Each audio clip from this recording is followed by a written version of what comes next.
Cuéntanos, ¿quién eres? Preséntate. Buenos días, Bueno, soy el teniente en retiro de la Policía Nacional del Perú, Miguel Ángel Odría Ruiz. genial. Vamos a hablar un poco de tu historia, cómo fue que ingresaste a la policía, qué tuviste que pasar en todo ese tiempo dentro de la policía y cuál fue lo más difícil que hiciste en eso, ¿ya? Primero, ¿cómo llegaste a la policía?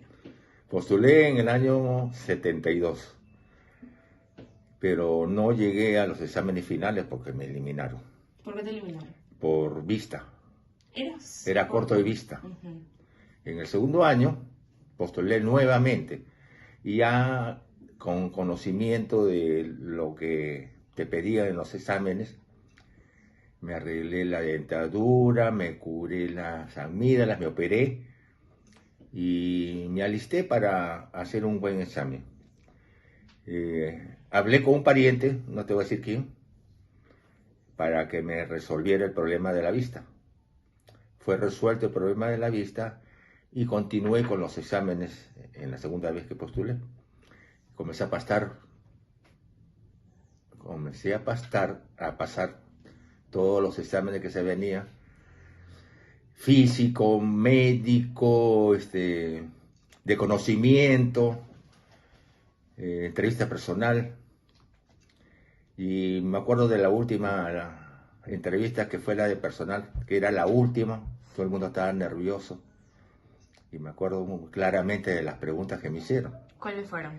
Entonces entré y ya nos habían dicho cómo teníamos que entrar, semi-marchando, el modo que teníamos que sentarnos pegado a la espalda a la silla, sin cruzar las piernas, la mano sobre el muslo y no mover nada. Y mirar de frente al jurado, que constaba del general y como 4 o 5 coroneles y comandantes. Entonces me hicieron la primera pregunta. Oye, postulante, porque todavía era postulante. ¿En qué año comenzó la Segunda Guerra Mundial y en qué año terminó? Se lo contesté. Comencé en 39, terminó en el 45. ¿Cómo se llamaba el gran estratega alemán que combatió en el desierto, en Egipto? Fue el general, el mariscal Rommel, Edwin Rommel. Muy bien, viejo. Entonces, las otras preguntas no me acuerdo. No te preocupes. Entonces fue así como llegaste a la policía, sí ingresaste, respondiste Entonces todas las ahí, pruebas. entonces sí, exacto, salió ya el cuadro general, nos citaron para 2, 3 días después Ujú.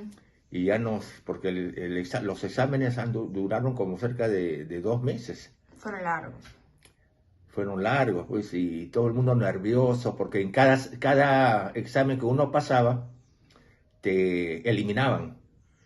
Entonces solamente pasaban los que estaban aptos y así todos los exámenes eran igual. Entonces imagínate el nerviosismo que uno estaba, ¿no? La tensión. Claro. Hasta que ya le dijeron el cuadro final, peor todavía. Y comenzaron, no, el número 1, tal, tal. Yo entré en el puesto 83. ¿Y cuántos años tenías en ese momento? Tenía 16 para 17 años. Era bastante joven. Muchachito todavía. Entonces, cuando escuché mi nombre, su madre, que fue fenomenal. Y de ahí, bueno, ya nos citaron para el ingreso, pero antes le di una noticia a mi padre que casi le da un infarto. ¿Cuál? Que fue que tenía que pagar 10.000 soles en ese tiempo por garantía. Todos pagaban 10.000 soles de garantía. Entonces me dice, ¿ahora qué hago? ¿De dónde saco ese dinero? Bueno, pero ya él se agenció y consiguió los 10.000 soles. ¿Tu papá te ayudó? Sí, entonces ingresé, pagué todo, ya nos citaron para el primero de abril. Entonces así fue como Nos hicieron internar, me acuerdo un domingo, que cayó domingo, y nos internamos a las 4 de la tarde, 16 horas. Esa fue la primera experiencia y la primera experiencia que vio mi madre también. Porque el momento que yo bajé y ya ingresaba a la escuela, en la puerta de la escuela había un teniente que dijo, nos teníamos que parar, alto ahí, diga su nombre fuerte, su nombre y su grado. Entonces dije, postulante, no, oiga, usted ya no es postulante, usted ya es cadete de primer año, yo soy el cadete. Entonces me indicó cómo debería contestar. Y yo contesté, pero bajito. Ujú. Y todos los familiares estaban en la puerta, me estaban viendo. Grita más fuerte. Lo hice más fuerte.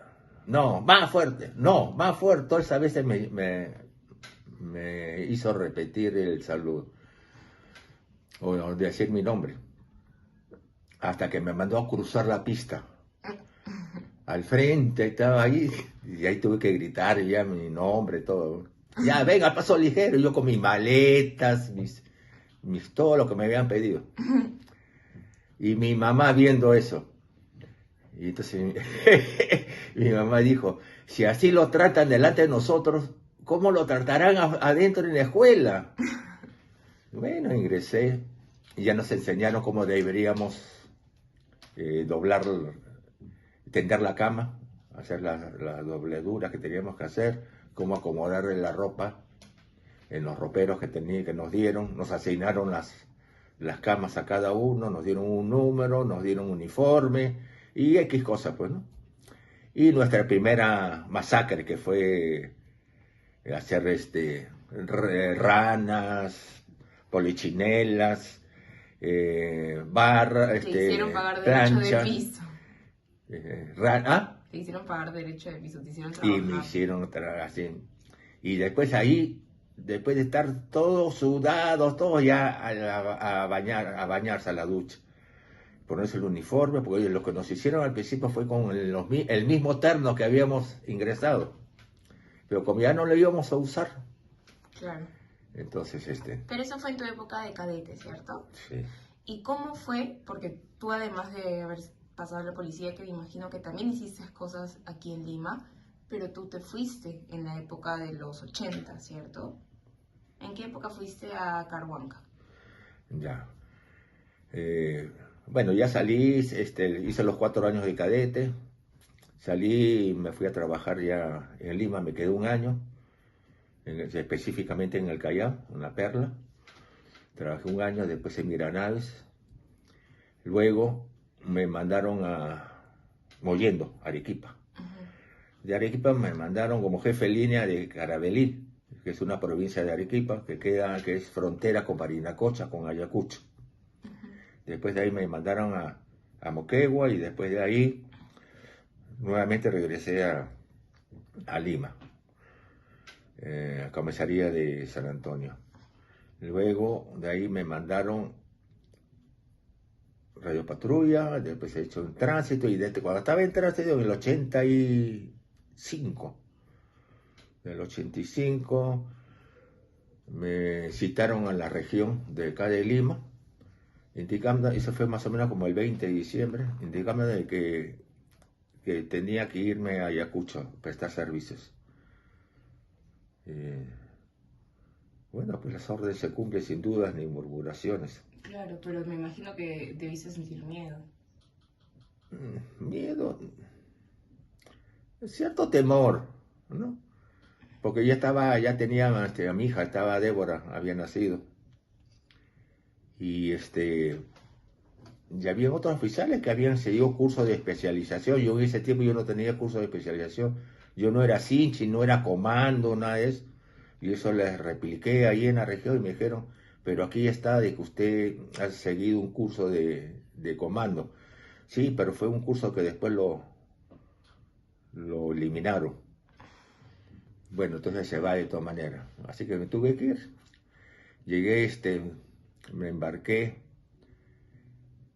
en un avión de la FAP o del ejército, no sé si era del ejército de la FAP, era un búfalo. Nos llevaron hasta Huamanga. En Huamanga nos llevaron ya al cuartel de nosotros, a la comandancia. Y estuve ahí asignado y estaba haciendo escolta para los otros puestos que hacían relevos. Hice como 3 caravanas llevando relevo, y luego de esas 3 caravanas me designaron al puesto de Carhuanca. Esto queda más o menos cerca a Vilcahuamán, zona recontra roja. Y ese puesto donde a mí me asignaron recién lo habían recuperado, porque era un puesto de entrenamiento de los terroristas. Entonces ahí yo tenía que estar 2 meses en dicho puesto, porque la rotación era de todos los puestos, cada 2 meses rotar al personal. Dice, para evitarle que tengan algún problema, algún trauma luego de haber servido en esos puestos, y para evitar la psicosis de guerra. Entonces, pero por mala suerte, a mí me dejaron 7 meses. Y cada vez que yo esperaba el cuarto y el sexto, el relevo correspondiente, no me lo mandaban porque no había oficiales voluntarios, decían. Pero yo sé que ahí es voluntario obligatorio todo, ¿no? Pero bueno, parece que los oficiales tenían miedo de ir a Ayacucho. ¿Tenía miedo? Sí, en realidad todos teníamos miedo. Pero había que dominar el miedo, pues. Y bueno, me quedé. Hasta que el séptimo mes me llamaron por temprano por la radio Thompson, que era el medio de comunicación que en ese tiempo teníamos. No había celulares, no había teléfono, no había nada.